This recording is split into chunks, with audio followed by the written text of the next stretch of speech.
దేవుని నామానికి మహిమ కలుగును గాక. కూడి వచ్చిన ప్రతి ఒక్కరికి ప్రభువైన యేసుక్రీస్తు నామమున వందనాలు. అలాగే ఇక్కడ కూర్చున్న వారు, ఇక్కడ ఉన్నవారు, మరి చుట్టుపక్కన ఇళ్లలో ఉన్నవారు, అలాగే ఈ శబ్ద యంత్రం ద్వారా వింటున్న ప్రతి ఒక్కరిని కూడా ప్రభువైన యేసుక్రీస్తు దీవించును గాక. అలాగే చుట్టుపక్కల వాళ్ళకి కొద్దిగా మేము ఈ దినము వార్త ప్రకటించే నిమిత్తముగా మీకు అంతరాయం కలిగిస్తున్నాము. దయచేసి ఈ శబ్ద యంత్రం ద్వారా వచ్చే శబ్దాన్ని మీరు విని మన్నించాలని మేము కోరుకుంటున్నాము. నిశ్చయంగా మేము ఇక్కడి నుంచి నిష్క్రమించేటప్పుడు మీ అందరి గురించి కూడా మేము ప్రార్థన చేసి వెళ్తాము. దేవుడు మీ ఇళ్లలో ఉన్న కూడా ప్రతి ఒక్క సమస్యను కూడా ఆయన పరిష్కరిస్తారనుకుంటున్నాము. Praise the lord. దేవుని నామానికి మహిమ కలుగును గాక. అయితే దేవుని చిత్తమైతే మరి ఈ సాయంకాలము ఒక చిన్న వర్తమానం మాట్లాడాలని నేను ఆస్తి ఇక్కడ నిలబడి ఉన్నాను. ఇది ప్రభు చిత్తమైనట్లయితే ఈ రాత్రి దేవుడు ఎప్పుడు కిందకి దిగవచ్చును అని ఒక చిన్న మాట మాట్లాడుకుందాం. ఆమేన్. మరి అందరికీ ఇక్కడ కనిపిస్తుంది అనుకుంటున్నాను నేను. మరి చివరిలో ఉన్నవాళ్ళు తిమోతి కనిపిస్తున్నదా? హల్లెలూయా. నిర్గమకాండము 3వ అధ్యాయము. Let us turn book of Exodus chapter 3. నిర్గమకాండం 3వ అధ్యాయము మొదటి నుంచి చదువుకుందాం. మోషే మిద్యాను యాజకుడైన యిత్రో అను తన మామ మందను మేపుచు ఆ మందను అరణ్యమావతులకు తోలుకొని దేవుని పర్వతమైన హోరేబుకు వచ్చెను. ఒక పొద నడిమిని అగ్ని జ్వాలలో యెహోవా దూత అతనికి ప్రత్యక్షమాయెను. అతడు చూచినప్పుడు అగ్ని వలన ఆ పొద మండుచుండెను, కానీ పొద కాలిపోలేదు. అప్పుడు మోషే ఆ పొద ఏల కాలిపోలేదో నేను ఆ తట్టు వెళ్ళి ఈ గొప్ప వింత చూచెదను అనుకొనెను. దానిని చూచుటకు అతడు ఆ తట్టు వచ్చుడు యెహోవా చూచెను. దేవుడు ఆ పొద నడుము నుండి మోషే మోషే అని అతను పిలిచెను. అందుకు అతడు చిత్తము ప్రభువా అనెను. అందుకు ఆయన దగ్గరికి రావద్దు, నీ పాదముల నుండి నీ చెప్పులు విడుము, నీవు నిలిచిన స్థలము పరిశుద్ధము అనెను, పరిశుద్ధ ప్రదేశం అనెను. మరియు ఆయన నేను నీ తండ్రి దేవుడను, అబ్రహాము దేవుడను, ఇస్సాకు దేవుడను, యాకోబు దేవుడను అని చెప్పగా మోషే తన ముఖమును కప్పుకొని దేవుని వైపు చూడవెరచెను. మరియు యెహోవా ఇట్లనెను, నేను ఐగుప్తులోనున్న నా ప్రజల బాధను నిశ్చయంగా చూచితిని. పనులలో తమను కష్టపెట్టి వారిని బట్టి వారి పెట్టిన మరణ వింటిని, వారి దుఃఖములు నాకు తెలిసే ఉన్నవి. కాబట్టి ఐగుప్తుల చేతిలో నుండి వారిని విడిపించుటకును ఆ దేశంలో నుండి విశాలమైన మంచి దేశమునకు అనగా కనానీయులకు, హిత్తీయులకు, అమోరీయులకు, పెరిజ్జీయులకు, హివ్వీయులకు, యెబూసీయులకు నివాస స్థానమై పాలుతలను ప్రవహించు దేశమునకు వారిని నడిపించుటకు దిగివచ్చి ఉన్నాను. ఆమేన్. ఇశ్రాయేలీయుల మొర నిజముగా నా యొద్దకు చేరినది. ఐగుప్తులు వారిని పెట్టుచున్న హింస చూచితిని. కాగా రమ్ము, నిన్ను ఫరో యొద్దకు పంపెదను. ఇశ్రాయేలీయులైన నా ప్రజలను నీవు ఐగుప్తుల నుండి తోడుకొని పోవలెనను. నిర్గమకాండం 7వ అధ్యాయం 4వ వచనం. ఫరో మీ మాట వినడు, కానీ నేను నా చెయ్యి ఐగుప్తు మీద వేసి గొప్ప తీర్పుల చేత నా సేనలను ఇశ్రాయేలీయులైన నా ప్రజలను ఐగుప్తు దేశం నుండి వెలుపలికి రప్పించదను. చదువుబడిన వాక్యం ప్రభువైన దేవుడు దీవించి ఆయన మనతో సూటిగాను తేటగాను స్పష్టముగాను ఇక్కడున్న తన ప్రతి ఒక్క బిడ్డతోనూ మాట్లాడును గాక. ఆమేన్. God bless you. దయచేసి అందరం కూర్చుందాం.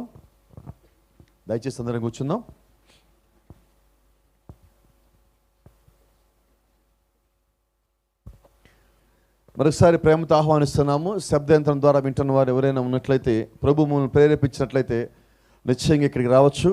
మమ్మల్ని మరొకసారి హృదయమంతటితో ఆహ్వానిస్తూ ఉన్నాము. Praise the lord. మరి ప్రభు చిత్తమైనట్లయితే ఒక చిన్న ప్రశ్న అడిగి నేను ప్రారంభిద్దాం అనుకుంటున్నా. అడగటానికి అనుమతిస్తారా? దేవుడు ఎప్పుడు కిందకి వస్తాడు?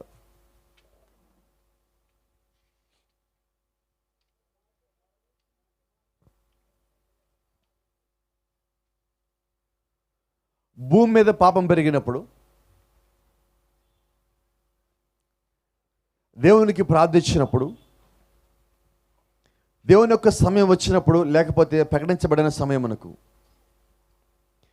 దేవునికి మొరపెట్టినప్పుడు తన వారిని విమోచించుటకు. Praise the lord.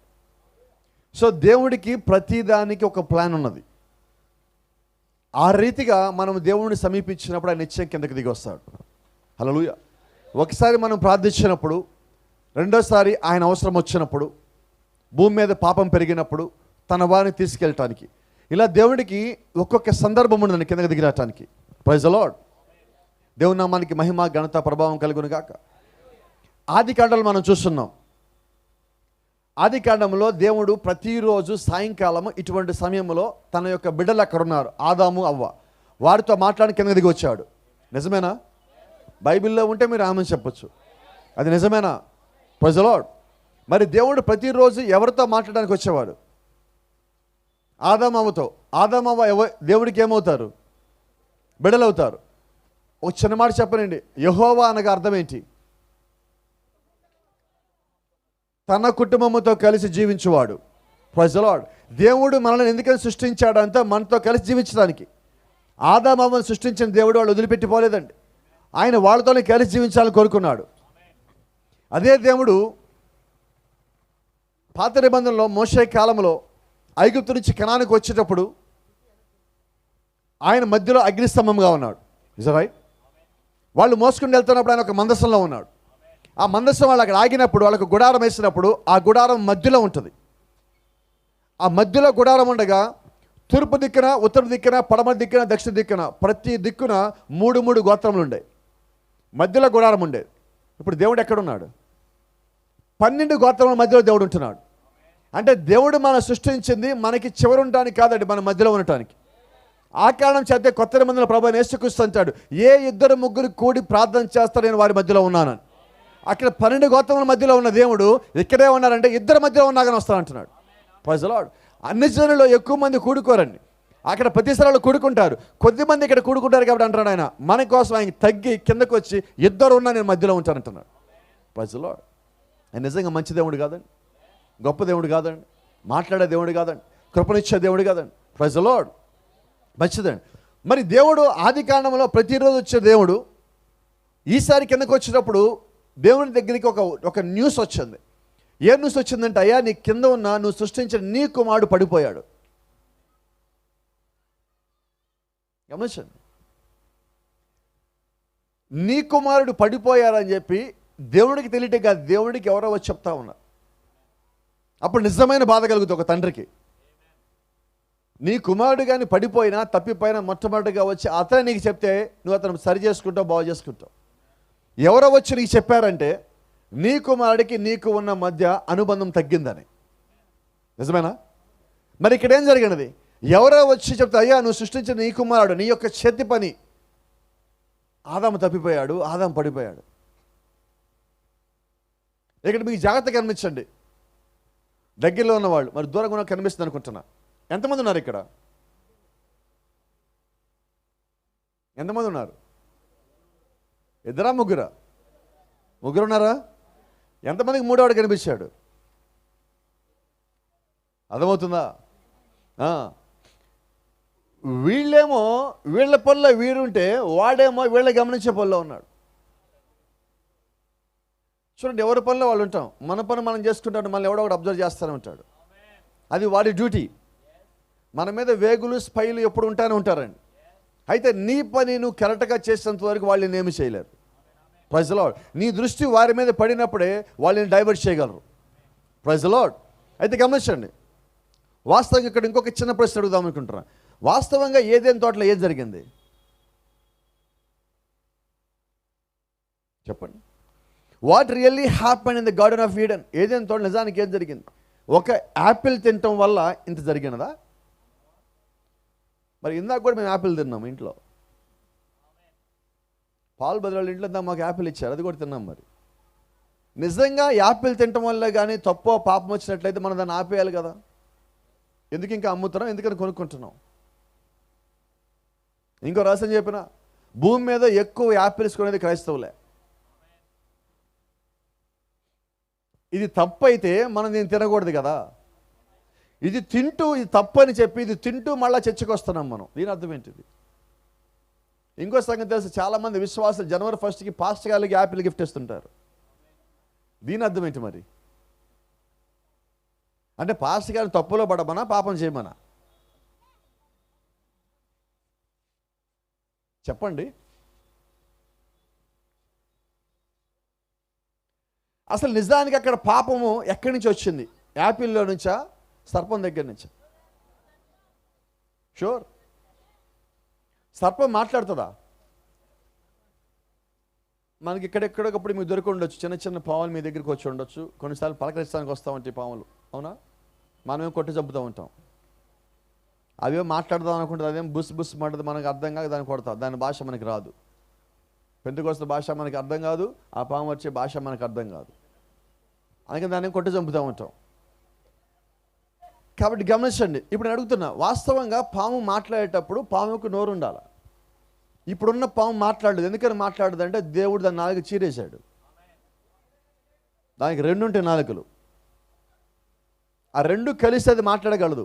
ఇప్పుడు అది మాట్లాడలేదు, నాలుగు ఇలా డివైడ్ అయిపోయినది,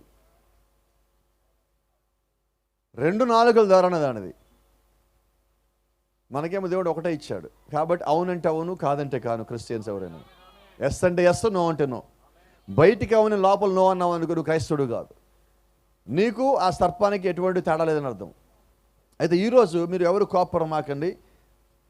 అసలు సర్పం అనేది ఇలాగుంటుంది.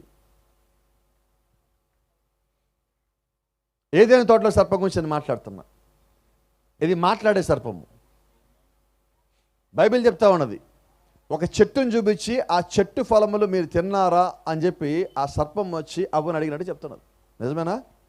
అంటే అక్కడ మాట్లాడుతున్నది. రైట్? నిజమేనా? మరి మాట్లాడుతుంది. దానికి ఒక రూపం ఉన్నది, మాట్లాడేటట్టుగా ఉన్నది. అది ఇంకా భూమి మీద పాకెట్టలా.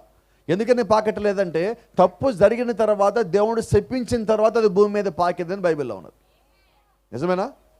మరి అదే నిజమైతే వీడు పాపానికి కారణమైనవాడు. రైట్? సో ఈ పాపము జరిగిన తర్వాత దేవుడు కిందకి దిగి రావాలి. ఈ పాపము జరిగిన తర్వాత ఇప్పుడు దేవుడు ఏం చేశారంటే ఆదామవ్వలని బయటికి పంపించి గేట్ దగ్గర ఆయన కాపలా పెట్టున్నాడు. ఏం కాపలా పెట్టాడంటే ఖడ్గజ వాళ్ళ కాపలా పెట్టున్నాడు. Praise the lord.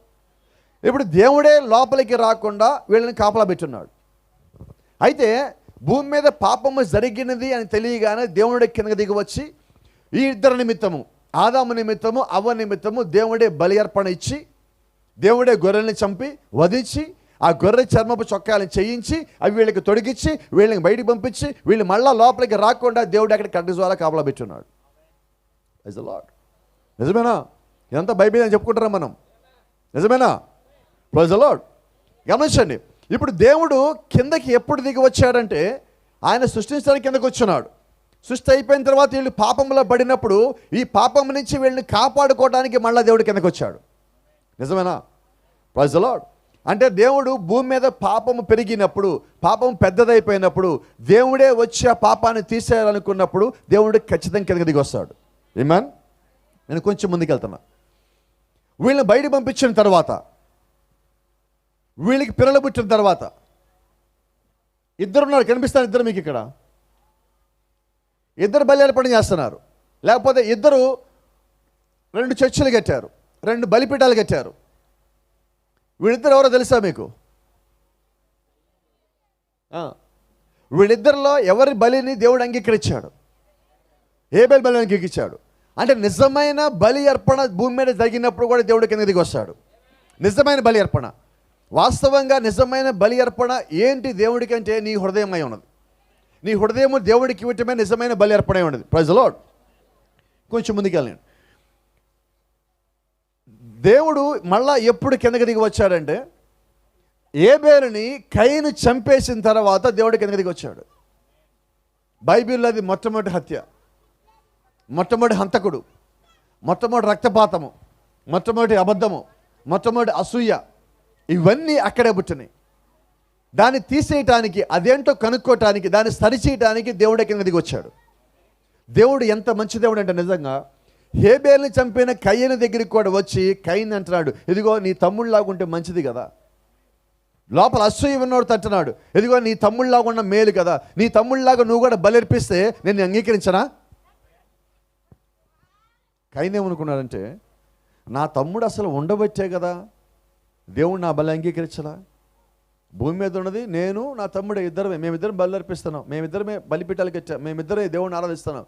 ఇప్పుడు అసలు ఆ కయీనే హేబెల్ లేకుండా చేస్తే బాగుండు అనుకున్నా. సమస్య అది కాదండి. దేవుడు నిన్ను మారమని చెప్పాడు, నువ్వు దాన్ని రాంగ్గా తర్జుమా చేసుకున్నావు. తప్పు తర్జుమా, అది రాంగ్ డాక్టరీన్. అంటే వాక్యాన్ని సరైన విధంగా నువ్వు అర్థం చేసుకోలేకపోవటమే రాంగ్ డాక్టరీన్. కయీనికి దేవుడు అవకాశం ఇచ్చాడు, ఇదిగో నా తమ్ముడు బలిని అంగీకరించాడు, నా బలిని అంగీకరించాడని ముఖం చిన్నబుచ్చుకున్నప్పుడు దేవుడు కయీను దగ్గరికి వచ్చి నీవు కూడా నీ తమ్ముళ్ళలా చేస్తే నువ్వు తలెత్తుకోవా? అంటే దేవుడు వాస్తవంగా కయీనుకు కూడా సరి చేసుకోవడానికి అవకాశం ఇచ్చాడు, యోధాకు అవకాశం ఇచ్చాడు, బిలాముకు అవకాశం ఇచ్చాడు. ఈరోజు ఇంకా దేవుడు చాలామందికి అవకాశాలు ఇస్తానే ఉన్నాడు. నిజంగా అవకాశం అని తెలిసిన వాడు దాన్ని ఉపయోగించుకుంటాడు. అయితే అవకాశం ఇవ్వాలంటే దేవుడే కిందకి దిగి రావాలి. Praise the lord. నన్ను కొంచెం ముందుకెళ్ళండి. ఇజ్రాయేలు దేవుడికి మొరపెట్టినప్పుడు, పాపం పెరిగినప్పుడు వచ్చాడు, హత్య చేసినప్పుడు దేవుడికి కిందకి దిగి వచ్చాడు. ఇజ్రాయేలు దేవునికి మొరపెట్టినప్పుడు దేవుడు అంటున్నాడు నిర్గమకాండం 3వ అధ్యాయంలో, వారు మొర నేను వింటిని, వారిని విమోచించడానికి నేను కిందకి దిగి వచ్చి తిని. ఇప్పుడు దేవుడు దేని కొరకు వచ్చాడంటే మొరపెట్టిన వారిని విమోచించడానికి దిగి వచ్చాడు. Praise the lord. ఆమేన్. ఇప్పుడు అక్కడ దేవుడు వచ్చినట్టేనా? అయితే ఇక్కడ వింతైన విషయం ఏంటంటే వీళ్ళందరూ ఐగుప్తులో ఉన్నారు, విమోచించబడవలసిన ప్రజలు. దేవుడు ఐగుప్తుకు పోల వాళ్ళని దాటానికి. దేవుడు ఎక్కడ వచ్చాడంటే ఐగుప్తు నుంచి సుమారుగా 200 నుంచి 400 కిలోమీటర్ యువతలున్న ఇథియోపియాకు వచ్చాడు. ఇథియోపియాలో ఎవరున్నారంటే అక్కడ దేవుడు యొక్క సేవకుడైన మోషే ఉన్నాడు. మోషే దగ్గరికి వచ్చి దేవుడు ఐగుప్తులో ఉన్న నా ప్రజలను తీసుకురా అంటున్నాడు. ఇదేంటండి ఇది? ఆ ప్రజలను తేవాల్సింది ఎవరు? ఇప్పుడు ఆయన ఏమంటున్నాడు? ఇజ్రాయేలీయులు దేవుడికి మొరపెట్టారు కాబట్టి నేను కిందకి దిగి వచ్చాను. దేవుడు అలాగే కిందకి వచ్చేసాడు. కిందకి వచ్చిన దేవుడు ఏమంటున్నాడంటే మోషే నువ్వెళ్ళి నా ప్రజలను తీసుకురా అంటున్నాడు. దేవుడు తేలేడా?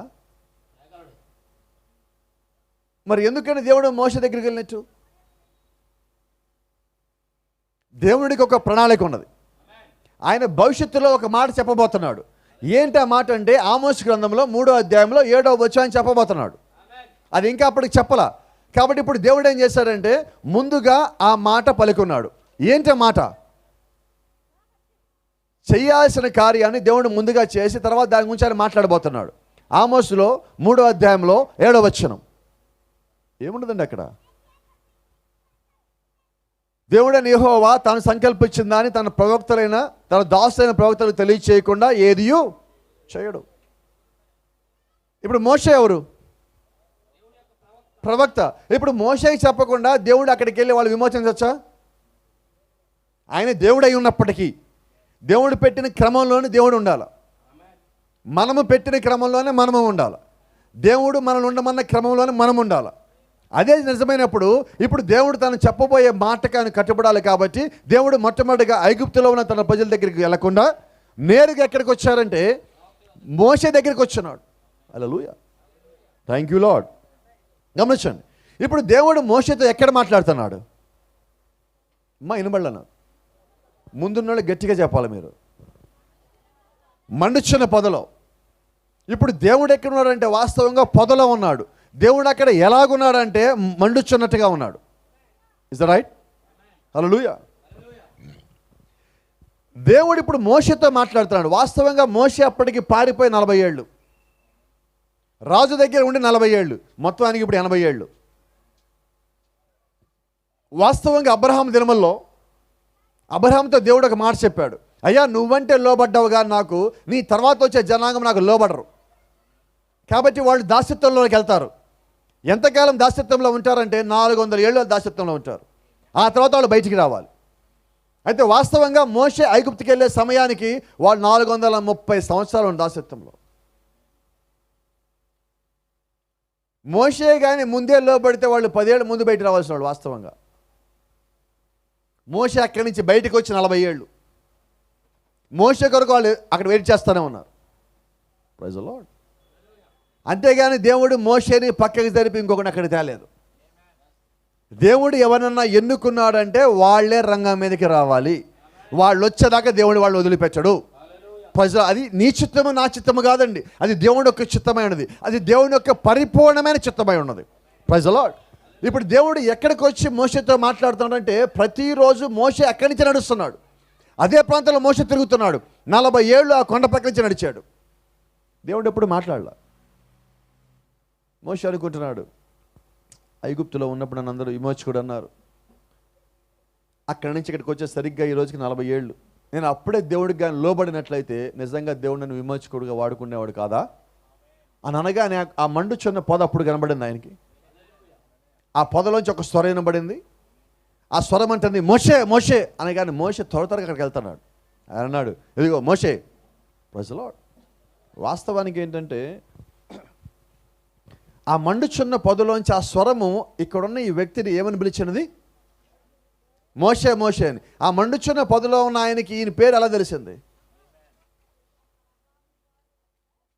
ఎంతమంది తెలుసు? ఎలా తెలిసిందో మీకు తెలుసో తెలియదు, ఒక రహస్యం చెప్పానండి. ఇక్కడ ఉన్న మీ అందరి హృదయాల్లో ఉన్న సంగతులు కూడా ఆయనకి తెలుసు. మీ సీక్రెట్లు మీ ఇంట్లో వాళ్ళకి తెలియదేమో, దేవునికి తెలుసు. నిజమేనా? ప్రతి ఒక్కరి హృదయాన్ని ఎరిగి మిమ్మల్ని పేరు పెట్టి పిలిచిన వాడు నేను కాదంటున్నాడు ఆయన. కాబట్టి ఈరోజు అదే దేవుడు మన మధ్యలో ఉన్న ఒక భయం మనం కలిగి ఉన్నాం.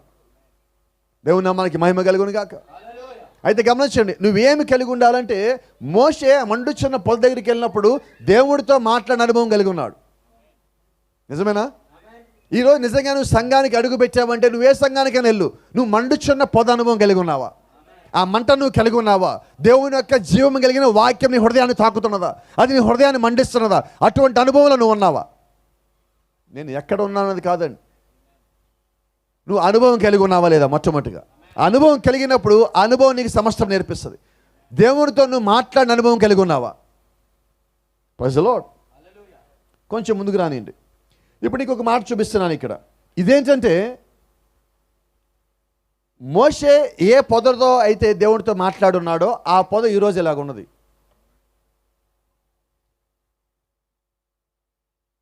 ఈ రోజుది అది. ఇక్కడ మీకు కింద కొద్దిమంది ప్రజలు కనిపిస్తున్నారా? వీళ్ళు ఏం చేస్తున్నారు? ఆ పొదను ముట్టుకుంటున్నారు, మొక్కలు చేసుకుంటారు, జేబులో పెట్టుకుంటారు, పర్సులో పెట్టుకుంటారు, ఇంట్లో పెట్టుకుంటారు, బైబిల్లో పెట్టుకుంటారు, వాళ్ళు బలిపీఠం మీద పెట్టుకుంటారు, తల కింద పెట్టుకున్న దిండు కింద పెట్టుకుంటారు, దాంతో సెల్ఫీలు దిగుతూ ఉంటారు. అంతేనా? నిజమేనా? అనుకొని వాళ్ళు ఏమనుకుంటారు? ఇప్పుడు నువ్వు దీంతో సెల్ఫీ దిగినంత మాత్రం అది లోపలికి రాదు. అర్థమవుతుందా? దాన్ని ముట్టుకున్నంత మాత్రం ఏమీ కాదు, దాంట్లో దేవుడు వచ్చి వెళ్ళిపోయి ఉన్నాడు. ఇప్పుడు అది మండటల్లా, అది ఆరిపోయాక నువ్వు ముట్టుకుంటున్నావు. ఈరోజు మనం చాలా సంఘాల్లో ఎలా ఉంటున్నాం అంటే ఒకప్పుడు వెలిగినాయి, నేను కాదంటల్లా, ఇప్పుడు ఆరిపోయినాయి, ఆయన అదే పట్టుకుని ఉంటున్నావు.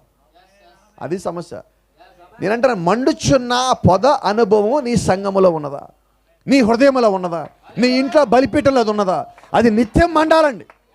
నీ హృదయం నిత్యం మండాలి, క్రీస్తులో మండాలి. అది ప్రైజ్ ది లార్డ్. అసలు మంట గురించి మాట్లాడితే రాత్రి అయిపోతుంది మనకి. Praise the lord. ఇంకో మాట చూద్దాం. కొంతమంది ఫోటో పెట్టుకుంటారు ఇంట్లో, మొత్తం ఇంకా అయిపోయింది, మా ఇంట్లో యేసు ప్రభు ఉన్నాడు, అంతేనా? మా ఇంట్లో ఎవరున్నారు? ఫోటో పెట్టుకుంటే యేసుక్రీస్తుంటాడా అని అడుగుతున్నా. నిజం చెప్పండి. కొంతమంది బైబిల్ పెట్టుకొని మా ఇంట్లో దేవుడు ఉన్నాడు అంటారు. నిజమా కాదా? ఇంకా కొంతమంది ఉన్నారు మనకు తెలిసిన స్నేహితులు, 7 ముద్రల గ్రంథం ఇంట్లో పెట్టుకొని దేవుడు మా ఇంట్లో ఉన్నాడు అంటారు. ఇవి ఇంట్లో కాదండి, మీ ఒంట్లో ఉండాలి. ఇంట్లో కాదు, మీ లోపల, మీ జీవితంలో, మీ ఒంట్లో. ప్రజలో నా యందు మీరును మీ యందు నేను ఉన్న ఎడల మీరు తప్పిపోరు. నా యందు మీరు, మీ యందు నేను, మీ లోపల నేను ఎలాగ ఉండగలను? క్రీస్తు మీ లోపల ఎలాగ ఉండగలడు? వాక్యముగా మీ లోపల ఉండగలడు. Is that right? యోహాను సువార్త మొదటి వచనం ఏంటి? చెప్పండి త్వరగా. నిజమేనా? ఆది యందు ఏమున్నది? వాక్యం ఎక్కడున్నది? వాక్యం ఏమై ఉన్నది? నిజమేనా? ఇప్పుడు బైబిల్ చూడకుండా ఈ మాట మీరు ఎలా చెప్పగలిగారు?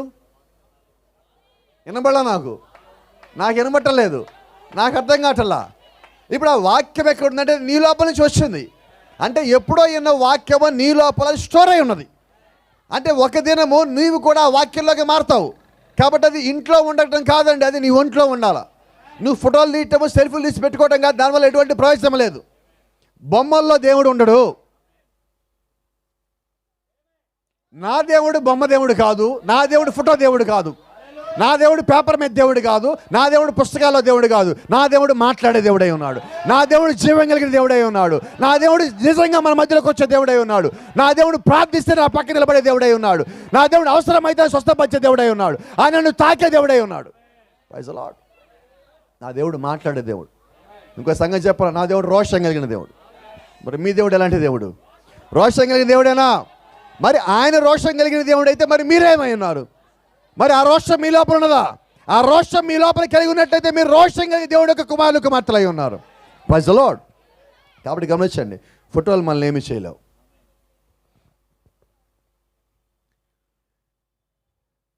మేడగదిలో దేవుడు ఎలా కింద దిగి వచ్చాడు? వచ్చారా? ఆ అగ్ని ఎక్కడికి వెళ్ళిన తర్వాత అది పరలోకం నుంచి కిందకి వచ్చిన అగ్ని మళ్ళీ పైకి పోలేదండి, వాళ్ళ లోపలికి వెళ్ళింది. ఆమేన్. ఇంకో సంగతి చెప్పనా, పరలోకంలో యేసుక్రీస్తు బాప్తిజం పొంది నీళ్ళ మీదకి వస్తున్నప్పుడు, నీళ్ళలోంచి నడిచి వస్తున్నప్పుడు ఆయన లోపలికి ఒక పావురం దిగినది. ఆ పావురం ఎక్కడికి వెళ్ళింది? ఎక్కడికి వెళ్ళింది సార్? మళ్ళీ పైకి వెళ్ళిపోయిందా?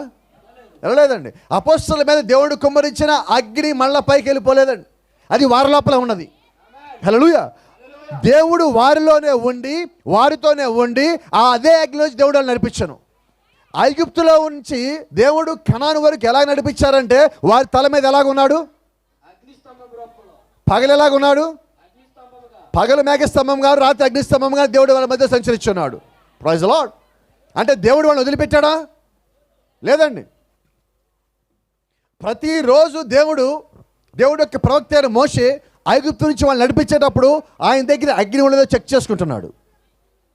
అగ్నికి గుండెల్లో ఉండాలండి. Praise the lord. కొంచెం అగ్ని గురించి మాట్లాడితే దేవుడి చిత్తం అయితే మాట్లాడదామా?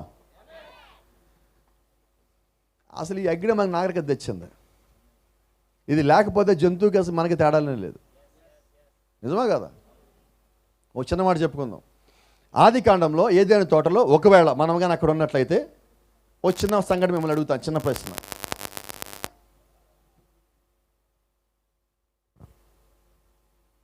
ఒక చిన్న ప్రశ్న అడుగుతున్నా. సింహానికి ఆకలి అయినది, ఏం తింటది? తింటదా? సింహం అనుకుంది నేను చేపలు పట్టుకుందామని వెళ్తుంది. ఎలుగుబంటి వచ్చింది, ఎక్కడికి వెళ్తున్నాం అన్నది. నేను చేపలు పట్టడానికి వెళ్తాను, చేపలు తినాలనిపించింది ఈరోజు నాకు. సింహము ఎలుగుబంటి రెండుగా చేపలు పట్టడానికి వెళ్తున్నాయి. ఆదాము అడిగాడు, ఏంటి ఇటే వెళ్తున్నారు అన్న. చేపలు తిందామనిపించింది, వెళ్తున్నామని. నేను కూడా వస్తా పోతున్నాడు. ముగ్గురు వెళ్ళారు. సింహము చేపలు పెట్టుకొని తింటుంది, జాగ్రత్తగానండి. ఎలుగుబంటి చేపలు పెట్టుకొని తింటున్నది. ఆదాము ఏం చేస్తున్నాడు? వినబడలే నాకు. చేప పెట్టుకొని తింటున్నాడా? వండుకోలేదైతే, వండుకోలేదు. సింహం ఎలా తింటున్నదో జాగ్రత్తగా, ఎలుగుబంటి ఎలా తింటున్నదో ఆదాము అలాగా తింటున్నాడు. ముగ్గురికి ఏమైనా తేడా ఉందా? ముగ్గురు పక్క పక్కన కూర్చొని తింటున్నారు. ముగ్గురు ఏమైనా తేడా కనిపించిందా? మరి ఈరోజు మనం ఎలా తింటున్నాం? Praise the lord. తేడా ఏంటంటే ఈ అగ్ని వచ్చి మానవుడిని ప్రతిదాన్ని పచ్చి తినద్దు, వండుకొని తినమన్నది. ఈ అగ్ని రెండు రకాలు ఉన్నది, త్వరగా చూద్దాం. కనబడుతుందా మీకు? రెండు రకాల అగ్ని. ఏంటంటే అది మనకి అర్థమయ్యే భాష మాట్లాడదాం. బయట ఒకటి, లోపల ఒకటి.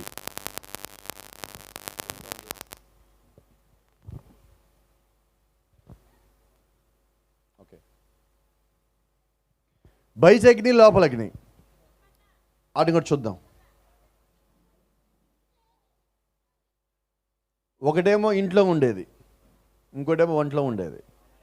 రెండు రకాల అగ్నిలు ఇక్కడ ఉన్నాయి. ఇది నిజమైన క్రైస్తవునికి, నామమాత్ర క్రైస్తవునికి తేడా అండి. కొద్దిమంది కోపం రావచ్చు, అయినప్పటికీ నాతో ఏకీభవిస్తారనుకుంటున్నాను నేను. Praise the lord. ఈ గొర్రెపిల్ల ఎలాగుంది? గొర్రెపిల్ల అనేది కుక్కపిల్ల, గొర్రెపిల్ల. గొర్రెపిల్ల బాగుందా? ఈ గొర్రెపిల్ల చూడగానే మీకు ఏం చేయాలనిపిస్తుంది? పట్టుకోవాలనిపిస్తుందా? ఎత్తుకోవాలనిపిస్తుందా? ముద్దు పెట్టుకోవాలనిపిస్తుందా? ఇంకో గొర్రెపిల్ల చూపిస్తా, దీని ఏం చేయాలనిపిస్తుంది? దీన్ని ఏం చేయాలనిపిస్తుంది? పట్టుకుంటారా? ఎత్తుకుంటారా? ముద్దు పెట్టుకుంటారా? ఈలోపు అది తింటది. ఇప్పుడు ఇది తోడేలు. ఈ తోడేలు ఏం చేసిందంటే గొర్రె చర్మం కప్పుకొని ఇది వచ్చింది. అది క్రైస్తవ్యం. ఇది నామమాత్రం క్రైస్తవ్యం. నీకేది కావాలి? వినబడ నాకు. ఒకవేళ అనుకుందా దేవుడు ఎప్పుడు కిందకి దిగి వచ్చేది మన సబ్జెక్టు. ఇప్పుడు ఒకవేళ దేవుడు కిందకి దిగి వస్తే వీళ్ళిద్దరు ఎవరిని తీసుకెళ్తాడు? ఇది కాదు. ఇది బాగుండలా, మంచిగా ఉండలా, పెద్దగా ఉండలా, సంఖ్య ఎక్కువ ఉండలా, పెద్ద సంఘం కాదు. దేవుడు దీన్ని తీసుకుపోతాడంట. వింతైన విషయం ఏంటంటే ఈ గొర్రెపిల్ల చూడండి, చూడటానికి ఎంత బాగున్నది. దీని ముక్కు పొడక లేదు. ఎందుకనో చెవులు కుట్టించుకోలేదు. ఇది కాళ్ళకి పట్టాలు కూడా లేవు, మెడలో నెక్లెస్లు, చైన్లు లేవు, గాజులు కూడా లేవు. మరి ఒకవేళ దేవుడు ఇలాంటి గొర్రె పిల్లగాని అడిగితే మన పరిస్థితి ఏంటి?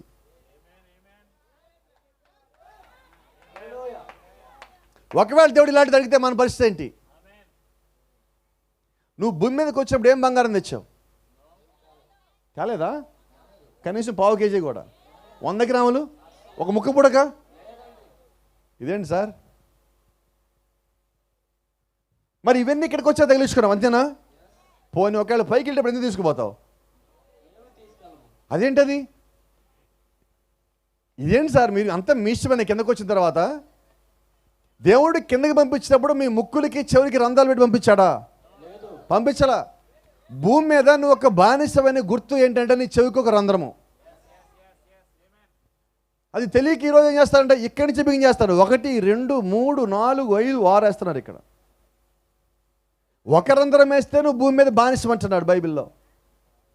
నా ప్రియమైన సహోదరి, ఈరోజు నేను ప్రేమించి ఒక మాట చెప్తున్నా. మరి నీకు 6 రంధ్రాలు ఉంటే నీ పరిస్థితి ఏంటి? క్రైస్తవుడు అని పేరు చెప్పి నువ్వు ఇలాగ ఉండొచ్చా? ఇలాగుంటే దేవుడు నేను ప్రేమిస్తాడా? నేను నిన్నే అడుగుతున్నా. ఒకవేళ నువ్వు ఇలాగుంటే నిన్ను ఎవరైనా ప్రేమిస్తారా? ప్రేమిస్తారా? అలాగుంటే నీ శత్రువు కూడా నిన్ను ప్రేమిస్తాడు. Praise the lord. అసలు రహస్యం చెప్పమంటారా? గొర్రె పిల్లగా శత్రువే లేడు. ఉన్నారు ఎవరన్నా? శత్రువు ఉన్నాడు గొర్రె పిల్లకి?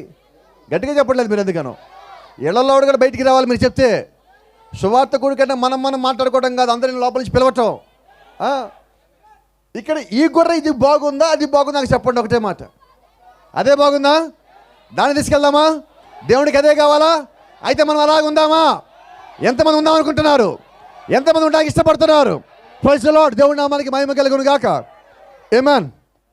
ఇంకో చిన్న మాట చెప్పు. నేను క్రైస్తవ్యానికి మరియు యూదులకు ముఖ్యమైన ఒకే ఒక వ్యత్యాసం ఏంటంటే అగ్ని. మేడగదిలో వీరి మీదకి అగ్ని దిగినది, వాళ్ళ మీదకి అగ్ని రాలేదు. రైట్? వాళ్ళు క్రీస్తుని చూడలేకపోయారు. వాళ్ళ కళ్ళ ముందు ఆయన నడుస్తున్నా కూడా. ఈరోజు కూడా ప్రభు అయిన యేసుక్రీస్తు నిజమైన సంఘములో ఉన్నప్పటికీ వాళ్ళని చూడలేకపోతున్నారు. ఆ నిజమైన వాక్యంలో ఉన్నప్పుడు వాళ్ళు చూడలేకపోతారు. కారణం ఏంటో తెలుసా? ఇదే అగ్ని. Praise the lord. ఇంకో సమస్య చెప్పనండి. విశ్వాసికి మరియు వర్తమాన విశ్వాసికి ముఖ్యమైన తేడా ఏంటి సార్? Same fire. పేతురు యోహాను అంటున్నాడు, ఆయన ఎంఐ మార్గంలో మనతో మాట్లాడుతున్నప్పుడు మన హృదయాలు ఏమంటుంది? అది గ్యాస్ మంట కానే కాదండి. అది గ్యాస్లో స్టవ్లోంచి వచ్చే మంట కానే కాదండి. అది ఆత్మీయమైన మంట, లోపలి నుంచి వచ్చే మంట. అయితే ఆత్మీయమైన మంట నిన్ను కాల్చదు, అది నిన్ను కాపాడుతుంది. నీలో పాపాన్ని తీసేస్తుంది, నీలో లోపాన్ని తీస్తుంది, నిన్ను సరి చేస్తుంది, నిన్ను ప్రేమిస్తుంది. అది దీవెనకరంగా ఉంటుంది, అది ఆశీర్వాదకరంగా ఉంటుంది. అది ప్రభు నీ కొరకు నిన్ను ప్రేమించి నీ కొరకు పంపించింది అయి ఉన్నది. Praise the lord. నీకేది కావాలి? నిజమైన వాక్యము కావాలి. ఆ నిజమైన మంట ఎక్కడ ఉందంటే నిజమైన వాక్యము. క్రీస్తు మనతో మాట్లాడుతున్నప్పుడు, అనగా క్రీస్తు అనగా వాక్యము, మాట్లాడటం అంటే ప్రకటించడము. వాక్యం ప్రకటిస్తూ ఉండగా మన హృదయాలు మండలేదా? వాక్యం ప్రకటించినప్పుడు హృదయం మండాల. అక్కడే స్వస్థత ఉన్నది, అక్కడే ఆరోగ్యం ఉన్నది, అక్కడే దేవుడి యొక్క దీవెన ఆశీర్వాదం సమస్యలు దాచిపెట్టబడి ఉన్నాయి. Everything was in the Bible. ప్రతి ఒక్కటి బైబిల్లో దాచిపెట్టబడి ఉన్నాయి. ఆమేన్. It was written but it was hidden. అది రాసి పెట్టబడి ఉన్నాయి, అయితే అవి దాచిపెట్టబడి ఉన్నాయి. Praise the lord. నువ్వు దాన్ని ఎత్తుక్కోవాలా. ఆమేన్. ఒక చిన్న మాట చెప్పలేను, సందర్భం వచ్చింది కాబట్టి. ఒక సహోదరుడికి తల్లిదండ్రులు చనిపోయారు. వాళ్ళ బాబాయ్ పెంచాడు. ఆస్తి మొత్తం బాబాయ్ దగ్గర ఉన్నది. పిల్లోడు పెరిగి పెద్ద అయ్యాడు. పిల్లోడు ఎప్పుడు అన్నాడు, బాబాయ్ నా ఆస్తి ఎప్పుడు ఇస్తావంటే ఆయన అంటాడు, పెళ్ళి అవునలా నీకు ఇస్తా అంటున్నాడు. ఒక ఫైన్ డే పిల్లోడికి పెళ్ళి అయినది. పెళ్ళి అయిన తర్వాత పెళ్ళికి ఆయన వచ్చాడు. వాళ్ళ బాబాయ్ వచ్చి ఒక బైబిల్ గిఫ్ట్గా ఇచ్చాడు. అదే ఇదేరా మొత్తం నా దగ్గర, ఇదే నీకు ఇద్దాం అనుకున్న గిఫ్ట్ అన్నాడు. పెళ్లి కొడుకు పెళ్లి కూతురు ఇళ్ళకి వెళ్ళి ఏం చేశారంటే, మా బాబాయ్ మమ్మల్ని మోసం చేశాడు, దొంగోడు, అలాంటోడు ఇలాంటోడు అని తీసుకెళ్ళి బైబిల్ పైన పడేశాడు. వాళ్ళ బాబాయ్ బహుశా నాలాంటోడు అనుకుంటా. పెళ్ళాక మళ్ళీ కొంతకాలం వాళ్ళ ఇంటికి వెళ్ళాడు. Praise the lord. ఆమేన్. వాళ్ళ ఇంటికి వెళ్ళగానే ఇల్లంతా బూజుగా ఉంది, దుమ్ము కొట్టుకుపోయినట్టుంది. వీళ్ళు మొక్కలు సరిగ్గా లేదు, మొక్కల్లో కళ ఎక్కడా లేదు. వెళ్ళటం అడిగాడు, ఎర్రబ్బాయి ప్రార్థన చేస్తున్నావా, చర్చికి వెళ్తున్నావా అన్నాడు. ఆ పిల్లోడు అసలు కోపంతో ఉన్నాడు, మా బాబాయ్ మమ్మల్ని మోసం చేశాడు, పైగా వచ్చి ఇంకా సెటైర్లు వేస్తున్నాడు, రోజు వెళ్తున్నాం అన్నాడు. భార్యను పిలిచాడు, అమ్మ మీరు ప్రార్థనకి వెళ్తున్నారా? ప్రార్థన చేసుకొని మేము పడుకోమన్నది అసలు అమ్మ. మరి ఈయన అబద్ధాలు చెప్తే మరి ఆమె ఏమని చెప్తుంది? ఈయన ఏ అంటే ఆమె బి అంటదా? అనదుగా. ఆమె కూడా ఏనే అంటది. ఇప్పుడు ఈమె ఏం చెప్పాడు, మేము డైలీ చర్చికి వెళ్తామన్నాడు. ఈయన వారానికి ఒకసారి రమ్మంటే మనం రావట్లే ఈరోజు. ఆమె అంటే మేము రోజు ప్రార్థన చేసుకోకపోతే అసలు పడుకోము మామయ్య గారు అన్నది ఆమె. అయితే ఈయనకి అనుమానం వచ్చింది, అమ్మ ఒకసారి బైబిల్ అమ్మ అన్నాడు. వెళ్తే ఇంటి లోపలికి వెళ్ళారు. ఎక్కడ పెట్టావు బైబిల్? ఎక్కడ పెట్టు? నువ్వే ఎక్కడ పెట్టావు? నువ్వే కాదు కామెంట్ చేసావు, నువ్వే తెచ్చావు, నువ్వే పెట్టావు. పావు గంటకి బైబిల్ తెచ్చారు. బైబిల్ ఎలాగున్నదంటే దుమ్ము కొట్టుకుపోయి మట్టి కొట్టుకుపోయి ఉన్నది మొత్తం అంతా. జాగ్రత్తగా ఆయన అన్నాడు, ఎరా బైబిల్ చదువుతున్నావా అన్నాడు. చదువుతున్నాను, డైలీ చదువుతాను నేను అన్నాడు. ఒకసారి చదువు అన్నాడు. ఆ బైబిల్కి వేసిన జిప్పు రాటల్లా అంతగా చదువుతున్నాడు అతను. ఒకసారి గుంటూరులో ఒక ఏఎస్ఐ గారి ఇంటికి వెళ్ళాను ప్రార్థన చేయడానికి పిలిస్తే. వాళ్ళ ఇంట్లో బాగలేదంటే ఇంట్లోకి వెళ్ళాక 2 మాటలు చెప్దామని, అయ్యా బైబిల్ తీసుకురాయ్యా అన్న. ఆయన భార్య చెప్పాడు, బైబిల్ తీసుకురాపో అన్నాడు. ఆయన బైబిల్ తెచ్చి ఆయనకి ఇచ్చింది. కొంచెం బైబిల్ ధర అంకుల్ ప్రార్థన చేద్దాం, 2 మాటలు చెప్దాం అనుకుంటున్నాను. ఆయన బైబిల్ తీస్తున్నాడు రాటల్లా. నూనె తీసుకురాపో అన్నాడు. ఆమె నూనె వేసాడు, ఇచ్చటను రాలా. సరే మీరు ప్రార్థన చేయండి, కాసేపటికి ఇది వస్తుందిలే అన్నాడు. నేను మీరు చర్చికి వెళ్తారన్నాడు. ప్రతి వారం వెళ్తా అన్నాడు. ఏ చర్చికి పోతాను? గుంటూరు నార్త్ పారిష్ అని పెద్ద సంఘం ఒకటి ఉంటుంది, అక్కడికి వెళ్తానన్నాడు. మరి బైబిల్ తీసుకుపోరా అన్నాడు. బైబిల్ ఏం తీసుకుపోరు కానీ అక్కడ పాటల కోసం వెళ్తాను చర్చికి అన్నాడు. బైబిల్ తీసుకుపోరంట, చర్చికి మాత్రం రెగ్యులర్గా వెళ్తారు. ఈరోజు చాలామందికి బైబిల్ అటువంటి అవమానమైనది. మీతో మాట్లాడుతున్నాను ఈ రాత్రి నేను. ఆ పిల్లోడు ఆ బైబిల్ని గట్టిగా జిప్ అంతా లాగి తీసినప్పుడు దానిలోంచి ఒక చెక్కు కింద పడింది.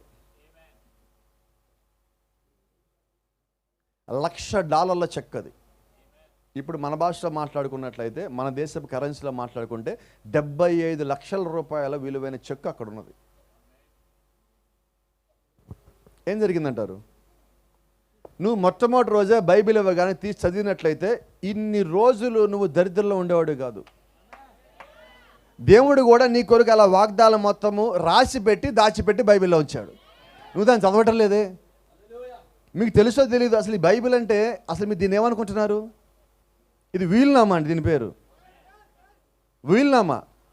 వీలునామా ఎప్పుడు చెల్లుద్దంటే రాసిన వ్యక్తి మరణిస్తే చెల్లుతుంది. మన ప్రభువైన యేసుక్రీస్తు ఈ వీలునామా చెల్లడం కొరకు మరణించాడు, మళ్ళీ తిరిగి కూడా లేచాడు. తిరిగి ఎందుకు లేచాడంటే ఈ వీలునామా సరిగ్గా అమలు పరుచుతో లేదు తెలుసుకోవడానికి మళ్ళీ తిరిగి లేచాడు ఆయన. Praise the lord.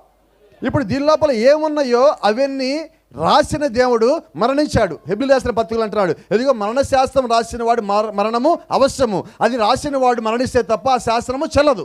వీలునామా ఎప్పుడు అమల్లోకి వస్తుంది? రాసిన వాడు మరణిస్తేనే. ఇప్పుడు యేసుక్రీస్తు మరణించాడు, ఈ శాస్త్రం అమల్లోకి వచ్చింది. ఆమేన్. అది జరుగుతుందో లేదో చెక్ చేయడానికి దేవుడు మళ్ళీ పరిశుద్ధాత్మను ఒక పోలీసుని పంపించాడు. ఆమేన్. హల్లెలూయా. ఇప్పుడు దాంట్లో రాసినవన్నీ ఎవరికంటే చదువుకొని ఏమంటానంటే, ఇదిగో నీ శత్రువుగా నువ్వు స్వాధీనపరుచుకుంటావు, ఇది నాదే. ఇది రైట్. ఆమేన్. అలాగే నువ్వు దానిలో ఉన్న ప్రతి ఒక్క వాగ్దానం తీసుకోవాలి. అయితే ఈరోజు మనం తీసుకోవటం లేదండి. అదే చెప్పబోతున్నా. ఆ వాగ్దానము నాది అని నమ్మినప్పుడు ఆ వాగ్దానం మీద ఉన్నది. ఈరోజు నమ్మవలసినదే. ఈ బైబిల్ ఎవరిదో కాదండి, అది ఎవరో కథ కాదండి, ఏదో దేశపు దేవుడు కాదండి. ఆయన ప్రపంచానికి దేవుడై ఉన్నాడు. ఆయన ఒక ప్రాంతానికి దేవుడు కాదు, ఆయన ఒక పేటకి దేవుడు కాదు, ఆయన ఒక కాలనీకి దేవుడు కాదు. ప్రజలో మీరు ఎప్పుడైనా యేసుక్రీస్తుకు సిలువేసిన గొలగాతా ప్రాంతం మీకు గుర్తున్నదా? భూమి పైనుంచి ఆ గొలగాతాను చూసినప్పుడు గొలగాతా ఎక్కడ ఉంటుందంటే అక్కడి నుంచి ప్రపంచం మొత్తం 4 భాగాలు అవుతుంది. సెంటర్ వరల్డ్కి అది. Praise the lord. అంటే ఇప్పుడు దేవుడు ఎక్కడ పుట్టాడు, ఎక్కడ సిలువేయబడ్డాడు? ప్రపంచానికి మధ్యలో. కరెక్ట్గా మాట్లాడితే తూర్పు పడమర ఉత్తర దిక్కులు అక్కడి నుంచి ప్రారంభమైనట్టు. అంటే ఆయన ప్రపంచం మొత్తం అక్కడి నుంచి స్ప్రెడ్ అయ్యాడు. ఆయన ఇక్కడ గుంటూరులోనో వైజాగ్లోనో రాజ్యంలోనో పుట్టలేదు. ఆయన ఒక ప్రాంతపు దేవుడు కాదండి, ఒక కులపు ఒక మతపు దేవుడు కాదండి. అలా చేశారు ఆయన్ని. ఆయన అందరి దేవుడై ఉన్నాడు. బైబిల్ చెప్తుంది ఆయన అందరికి ప్రభు అయి ఉన్నాడు. Praise the lord. గమనించండి. ఒకసారి 3 పిల్లల్ని మంటలో పడేయబోతున్నారు. షద్రకు, మేషాకు, అబేద్నెగో. వాళ్ళు 3 మంటలో పడేస్తే వాళ్ళు కాలిపోవాడు. అయితే వాళ్ళు ఏం చేశారంటే ముందుగా ప్రార్థించారు, ముందుగా దేవుణ్ణి అడిగారు. కాబట్టి ప్రార్థించినప్పుడు, మొరపెట్టినప్పుడు, పాపం పెరిగినప్పుడు దేవుడు కిందకి దిగి రావాలి. Is right? ఆమె చెప్పేవాళ్ళు వచ్చారా? హల్లెలూయా. ఇప్పుడు దేవుడు వాళ్ళ దగ్గరికి రావాలి. అయితే వాళ్ళు ఏమని ప్రార్థన చేస్తారంటే, ఈ మండుచున్న వేడి మిగల అగ్నిగుండంలో నుంచి మా దేవుడు తప్పించగల సమర్థుడై ఉన్నాడు. ఎవరండి సమర్థుడు? మా దేవుడు. మా దేవుడు అంటే ఎవరు? ప్రభు అయిన యేసుక్రీస్తు. హల్లెలూయా. ఒక చిన్న మాట చెప్పనండి. ఈ షద్రకు, మేషాకు, అబేద్నెగోల్ని మంటల్లో పడేయడానికి వెళ్తున్నప్పుడు దేవుడు చూస్తా ఊరుకుంటాడా? నిజమైన క్రైస్తవుడు శ్రమల్లో పడతా ఉంటే దేవుడు చూస్తా ఊరుకుంటాడా? నిజమైన వర్తమాన విశ్వాసికి శ్రమలు వస్తూ ఉంటే దేవుడు చూస్తా ఊరుకుంటాడా? మా దేవుడు తప్పించగల సమర్థుడు. అయితే వాళ్ళ విశ్వాసం ఏంటంటే, మా దేవుడు తప్పించినా తప్పించకపోయినా ఆయనే మా దేవుడు. నీ లోపల అటువంటి విశ్వాసం ఉంటే దేవుడు నీ పక్కనే ఉంటాడా ఉండడా? నిజమైన దేవుడు నీ పక్కనే ఉంటాడు. నీ విశ్వాసం ఎలాగ ఉందో దేవుడు నీ పక్షాన్ని అలాగే ఉంటాడు. నీ విశ్వాసం సడల నీకు, నీ విశ్వాసం దారిపోయి నీకు, నీ విశ్వాసం పక్క చూపులు చూడ నీకు. Stay with the word. నువ్వు వాక్యంతో నిలబడి ఉండు. అప్పుడు దేవుడు నీతో పాటు నిలబడి ఉంటాడు. నువ్వు వాక్యం పక్కన ఉంటే, వాక్యం నీ పక్కన ఉంటే నీకు అంతకన్నా కావాల్సింది ఏంటి? ఇంకో మాట చెప్పండి. క్రైస్తవం నమ్ముకుంటే శ్రమలు వస్తాయి అంటాడు ఒకడు. రహస్యం చెప్పనా? నమ్ముకోకపోయినా కూడా వస్తాయి. ఇంకో రహస్యం చెప్పనా? నమ్ముకుంటే ఆ శ్రమలను నీ తరపున దేవుడు తీరుస్తాడు. నమ్ముకోకపోతే ఎవరు తీరుస్తారు? నమ్ముకోలేదని నీకు బాధ తప్ప ఇంకేం మిగలదు. కాబట్టి ఒకవేళ నీకు ఇష్టమైతే ఈ రాత్రి మేము రెడీగా ఉన్నా రెడీగానే. ఎవరైనా ప్రభు అయిన యేసుక్రీస్తు నామములో బాప్తిజం పొంది రక్షణలోకి వస్తాము, మాకు శ్రమలు ఉన్నా కానీ దేవుడు మా పక్కన ఉంటాడు నమ్మకం ఉంటే మేము రెడీగా ఉన్నాం. Praise the lord.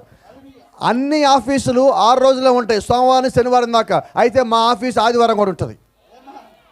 మేము ఆదివారం పనిచేసేవాళ్ళం. మా ఉద్యోగం ఆదివారమే. మీకు అందరికీ రెస్ట్ డే, అది మాకు వర్కింగ్ డే. మీరు దేవుడి దగ్గర రావాలంటే మేము రెడీగా ఉన్నాం. మీరు రెడీగా ఉన్నారా? Praise the lord. నువ్వు నిజంగా దేవుడికి ప్రార్థించినప్పుడు దేవుడు ఖచ్చితంగా నీ మొరించాడు, మొరాలకిస్తాడు. హల్లెలూయా. మరి ఆ 3 పిల్లల్ని మంటల్లో పడేస్తానికి బైబిల్ చెప్తున్నది, ఆ 3 లోపలికి రావడానికన్నా ముందుగానే దేవుడు ఎక్కడ ఉన్నాడు.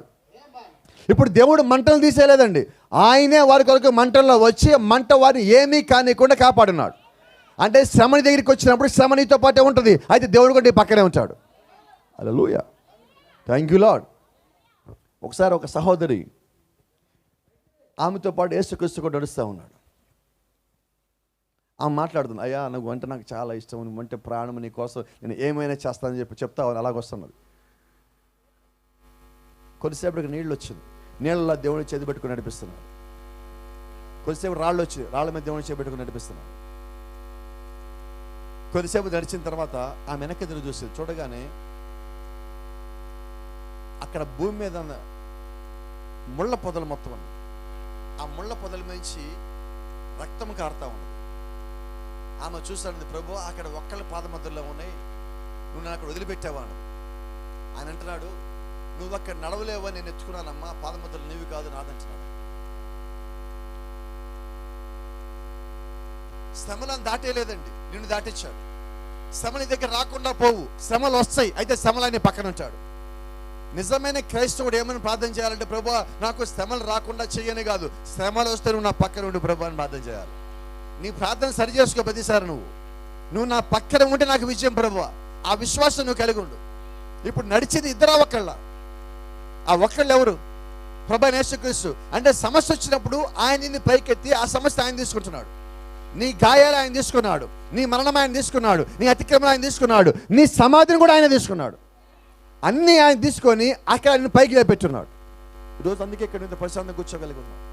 ప్రజలో నేను కొంచెం ముందుకెళ్దాం, మనం చదువుకున్న వాక్యం నేర్కొద్దాం. దేవుడు మోషేకి తోడుగా ఉన్నప్పుడు ప్రజలో అగ్ని స్తంభంలోంచి లేదంటే మండుచున్న పొదలోంచి దేవుడు మాట్లాడిన తర్వాత అగ్ని ఎక్కడికి వెళ్ళిందంటే మోషే లోపల ఉన్నది. అగ్ని స్తంభము కనానుకి వెళ్ళేంత వరకు లేదంటే ఐగుప్తు నుంచి బయటికి తెచ్చేంత వరకు అది మోషే లోపల ఉన్నది. ఇప్పుడు మోషేని నడిపిస్తున్నది ఎవరు? వినపడలేదు. మోషే నడిపిస్తుంది ఎవరు? ఎక్కడి నుంచి నడిపిస్తున్నాడు? మోషే హృదయంలో నుంచి. ఇప్పుడు ఆ మంట మోషే యొక్క హృదయంలో ఉన్నది. ఇప్పుడు దేవుడు ఎక్కడి నుంచి నడిపిస్తున్నాడు అంటే మోషే యొక్క హృదయంలోంచి మోషేని కంట్రోల్ చేస్తున్నాడు. అదే దేవుడు ఈ రోజు నీ యొక్క హృదయంలోంచి కూడా కంట్రోల్ చేస్తూ ఉన్నాడు. Praise the lord.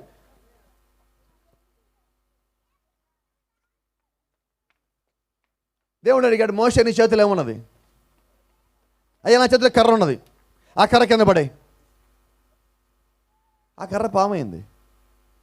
ఇది మనకి చాలాసార్లు తెలుసు. అయితే నేను చెప్పేది ఏంటంటే, ఆ కర్ర మోషేతో ఎంతకాలం నుంచి ఉన్నదో తెలుసా? 40 ఏళ్ళ నుంచి ఉన్నది. మోషే ఐగుప్తు నుంచి పారిపోయేటప్పుడు దారిలో ఒక ఎండిపోయిన కొమ్మని ఎరగొట్టుకొని వచ్చాడు. ఆ కర్ర అది. అంటే మోషేకి పెళ్లి అవటానికన్నా ముందు నుంచి ఆ కర్ర ఉన్నది. ఇంకో విషయం చెప్పనా, మోషే సిప్పోరా దగ్గర ఎక్కువ కర్రతోనే ఉన్నాడు. మోషేకి బాగా కోపం. ఎందుకంటే దేవుడు ఎలాంటి భార్యను ఇచ్చాడు తెలుసా? డబుల్ కోపాన్ని ఇచ్చాడు. మోషే ఇంటి బయటికి ఎలాగంటే అరుగుండేది. ఇంట్లో సప్పీర పడుకున్న తర్వాత శబ్దం చేయకుండా మోషే వచ్చి బయట పడుకునేవాడు. పొద్దునే సప్పీర లేచినప్పుడు గొర్రెలేసుకుని వెళ్ళిపోయేవాడు. ఎందుకు? ఇంట్లో గొడవని. సమాధానంగా ఉండాలంటే ఒకళ్ళు తగ్గితే చాలండి, రెండో వాళ్ళు ఆటోమేటిక్గా తగ్గుతారు. ఇళ్లలో గొడవ అంటే ఏం చేద్దాం? భర్త అరిచాడనుకోండి, మనం ఏం చేద్దాం? వినబడలేదమ్మా. అయితే మనం ఏమంటాం తెలుసా? భర్త కోపం వచ్చిందనుకో, చీట్లు అయిపోయాడనుకో, కొడతావా? కొట్టు కొడతావా? నువ్వు కొట్టు చూస్తావు, కొట్టు ముందు. ఆయనకు ఆలోచన లేదు, చెయ్యి ఎత్తాడు అంతే. మనం రిక్వెస్ట్ చేసాం కొట్టు అని, బతిమాడుకోవాలి కాబట్టి ఆయన కొట్టి వెళ్తాడు. ఆగితే బాలా. గొడవలు తగ్గాలంటే నోటికి జిప్పు వేసుకోవాలి అంతే. ఆ జిప్పు వాడాలి మనం. నేను ఎప్పుడు అంటామంట, గాలం వేసినప్పుడు చేప నోరు మూసుకుంటే చచ్చిపోదు, అంతేనా? మనం నోరు మూసుకోవాలి కొన్నిసార్లు. అమ్మ నాకు తెలియక ఒక చిన్న మాట చెప్తాను. భర్తకు కోపం వస్తే నెల మొత్తంలో ఒకసారి అరగంట వస్తుంది. మీకు ఎన్నిసార్లు అవకాశం ఉంటుంది? నెల రోజులు మీకే కదా అవకాశం. ఆ కాసేపు మీరు కామంగా ఉంటారు, గొడవలు ఆగిపోతాయి. మీకు తెలియదు ఎక్కడ కాపాడాలో, మీకు మొత్తం తెలిసి నాతో చెప్పించాలని. కాకపోతే కొద్ది కోపిక పచ్చండి, అరగంట అవ్వండి. ఆయన కామవుడు, ఆయన వచ్చి సారీ చెప్పుడు. ఆ తర్వాత మీరు ఎన్ని రోజులు దాన్ని పట్టుకొని ఉంటారు? నెల రోజులు మీకు కావాల్సిన కొనిపించుకుంటారు ఒకదాన్ని అడ్డు పెట్టి. చాలా మంచిది. ఇవన్నీ ఎందుకు చెప్తున్నానంటే, మోషే అక్కడి నుంచి వెళ్ళిపోయాడు. అంటే మోషే పక్కన కర్ర ఉండేది రోజు. మోషే గొర్రెలు గాయాలంటే ఆ కర్రతోనే కాసేవాడు. మోషే ఏదైనా అడ్డు వచ్చిన కర్రతో తీసేవాడు. అంటే ఆ కర్ర మోషేతో పాటు రోజు ఉన్నదేనా? 40 ఏళ్ళ నుంచి మోషే పక్కనే ఉన్న కర్రని కింద పడే కానీ ఆ కర్ర పామవ కానీ మోషే దాన్ని చూసి పారిపోతున్నాడు. 40 ఏళ్ళు. మన దేవుడు ఎలాంటి దేవుడు తెలుసా? నువ్వు దేనికి భయపడి పారిపోయావో దాన్నే పట్టుకోమంటాడు దేవుడు. నువ్వు దేనికి భయపడుతున్నావో అదే పని చేయమంటాడు దేవుడు. మోషే పారిపోతే దేవుడు పిలిచాడు, మోషే వెనక్కి రా అన్నాడు. ఇక్కడేమో పాము, అక్కడేమో దేవుడు. నువ్వు దేనికి భయపడాలా? పాముకా దేవుడికా? నాకు తెలియక అడుగుతాను, మోషే పాము చూసి ఎందుకు పారిపోయాడు అసలు? ఇక్కడికి ఒక పాము చూసి ఎంతమంది ఇలా కూర్చుంటారు? పాస్టర్ గారు నీవు నీ వర్తమానం సరే కానీ ముందు ఆ పాము సంగం చూడండి అంటారు. అవునా? అంటే ఎందుకని పాము అంటే భయం అంటారు? తెలియక అడుగుతున్నా. పాము కరుసు సార్, కడిస్తే ఏమవుతుంది? విషం ఎక్కుతుంది. విషం ఎక్కితే ఏమవుతుంది? చచ్చిపోతాం, మరణిస్తాం. అంటే పాము అంటే నీకు ఎందుకు భయం? మరణిస్తావు. ఇప్పుడు మోషేకి పాము అంటే ఎందుకు భయం? మరణానికి. అసలు మోషే ఐగుప్తు నుంచి ఎందుకు పారిపోయాడు? మరణానికి. ఇప్పుడు దేవుడు ఏం చేశాడంటే మోషే ఎందుకు పారిపోయాడు దాన్ని ఆ కర్రలో చూపించాడు. పారిపోతున్న మోషే దేవుడు వెనక్కి పిలిచి, మోషే ఆ కర్రను పట్టుకో. ఏ కర్ర? పాము అది. ఇప్పుడు దేవుడు ఏమన్నా తెలుసా, ఆ తోక పట్టుకొని పైకి లేపు. ఏ తోక? కర్ర పామ. కర్ర పామైంది. ఇప్పుడు దేవుడు తోక పట్టుకొని పైకి లేపంటాడు. దేని తోక? పాము తోక, కర్ర తోక?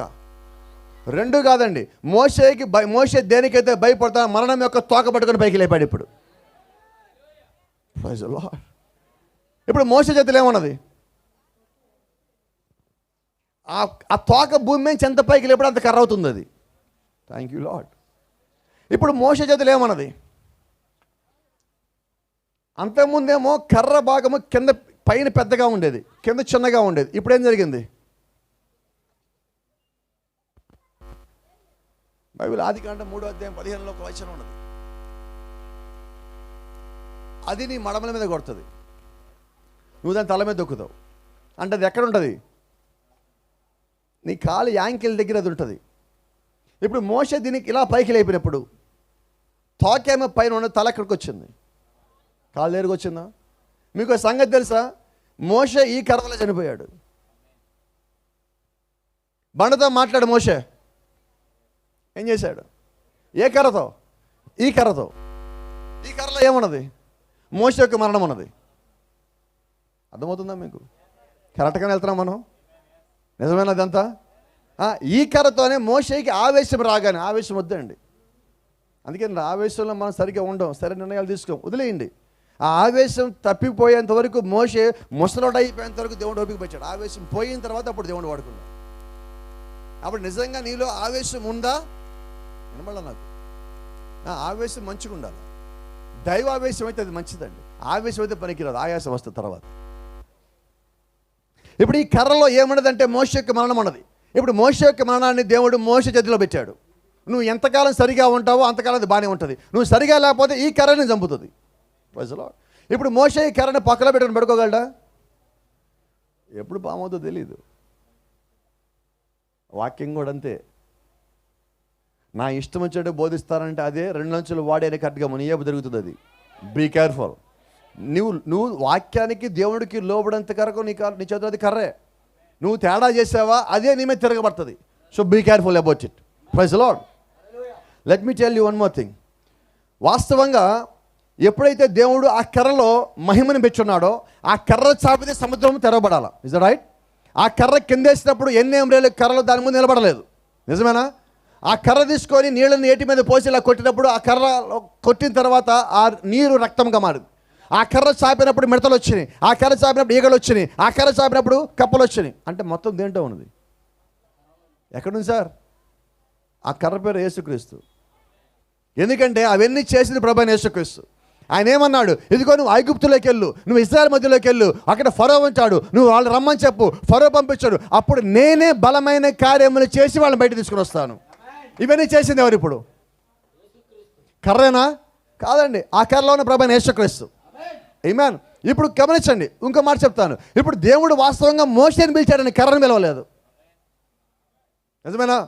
అయితే ఇప్పుడు దేవుడు ఎవరిని వాడుకుంటున్నాడు? మోషే చేతిలో ఉన్న కర్ర ద్వారా మోషేని వాడుకుంటున్నాడు. మోషే కర్రను వాడుకోవట్లా, కర్ర మోషేని వాడుకుంటున్నది. నిజమేనా? Praise the lord. దేవుడు నామానికి మహిమ కలుగును గాక. దాని ఒక అర్థం ఏంటంటే నిజంగా నువ్వు దేవుడికి కానీ నువ్వు లోబడినట్లయితే దేవుడు సమస్తాన్ని వాడుకోగలడు. నీలో ఉన్న ప్రతి భాగాన్ని దేవుడు వాడుకోగలడు. ఈ రాత్రి మీకు నిజం చెప్దాం అనుకుంటున్నా. ఎంతమంది వింటారు? ఒక రహస్యం చెప్దాం అనుకుంటున్నా. ఎంతమంది వింటారు? నేను ఒక గట్టి స్టేట్మెంట్ ఇవ్వబోతున్నా. కొంతమంది కన్ఫ్యూజింగ్గా ఉండొచ్చు, అయినా కూడా నిజమండి. నేనంటాను దేవుడికి చేతులు లేవని. పాస్టర్ అసలు ఏం మాట్లాడుతున్నావు? నువ్వు పాస్టర్ గారివేనా? Yes sir.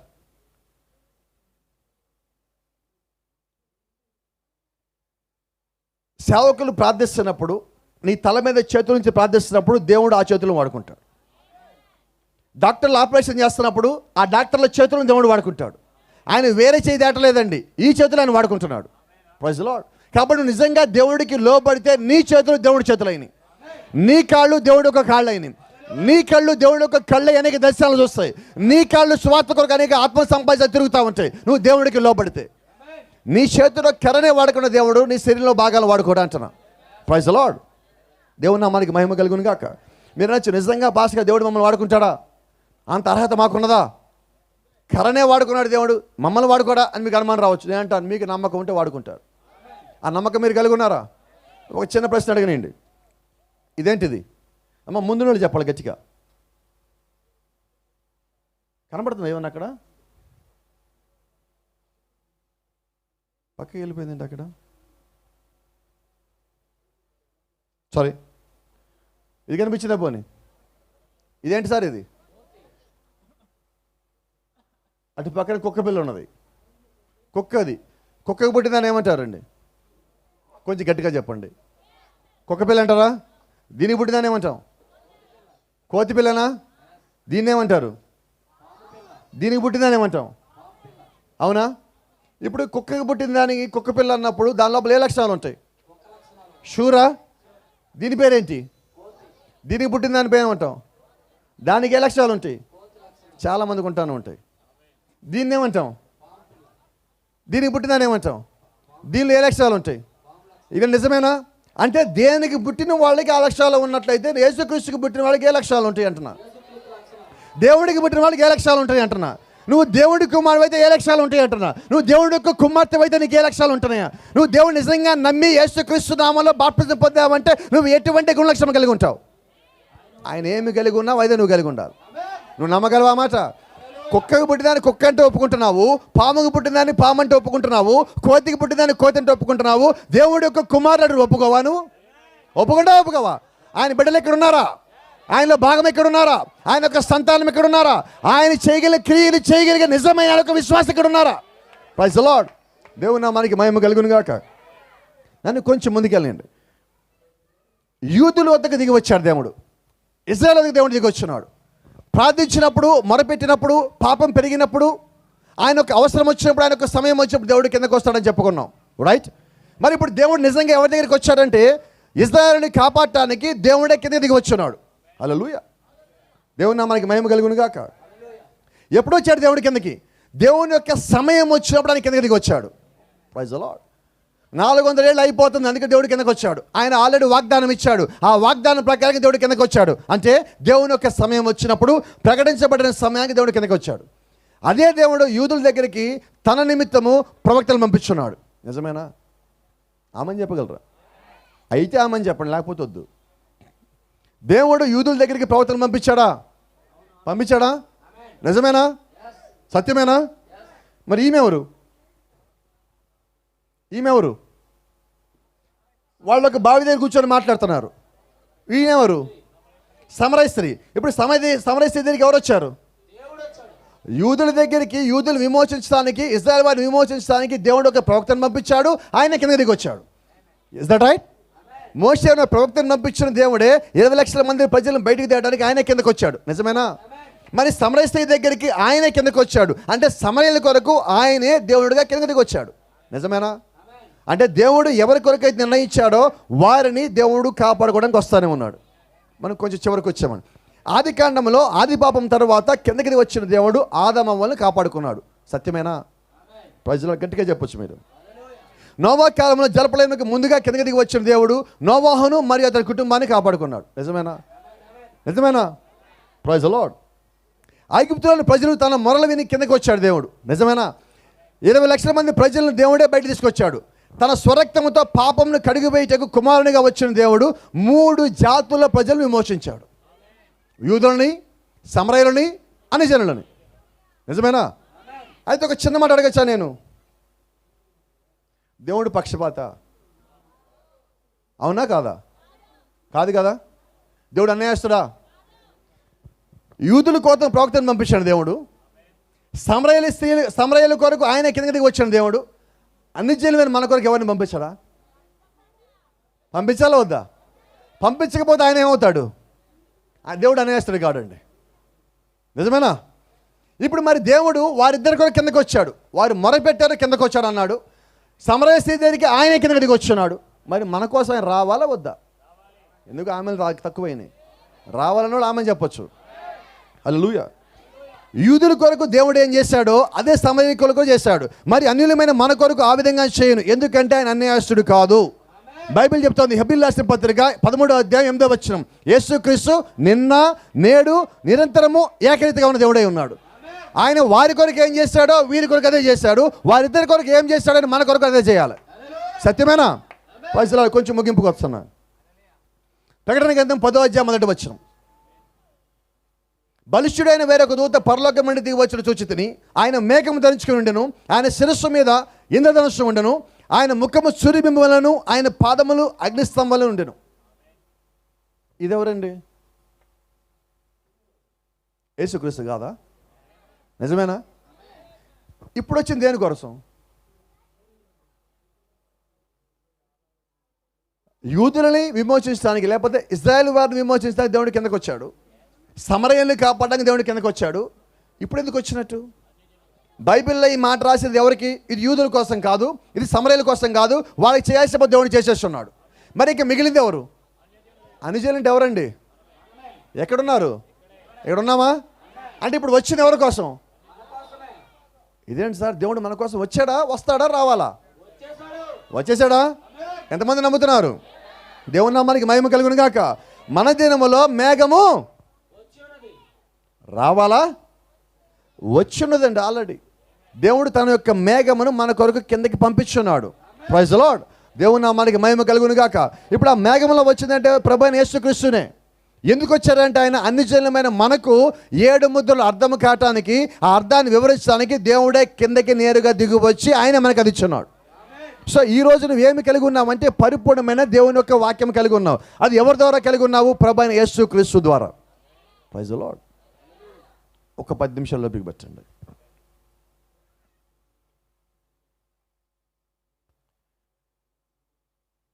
మేఘము వచ్చింది అని నమ్మి, ఈ కాలపు వర్తమానం నమ్మి ఎవరైతే జీవిస్తారో వారు ఏదో ఒక దినమున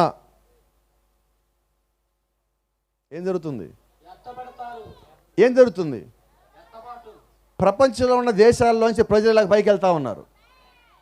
ఇది నమ్మినోళ్ళు.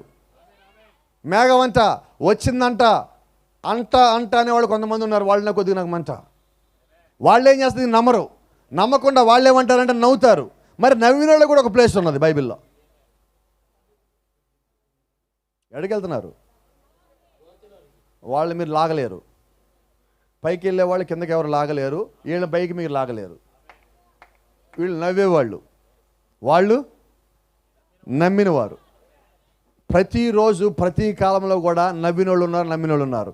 నోవా దినంలో వర్షం వస్తుంటే కొంతమంది నవ్వారు, నమ్మినోళ్ళు లోపలికి వచ్చారు, నవ్వినోళ్ళు బయట ఉండిపోయారు. ఎంతమంది జీవించారు?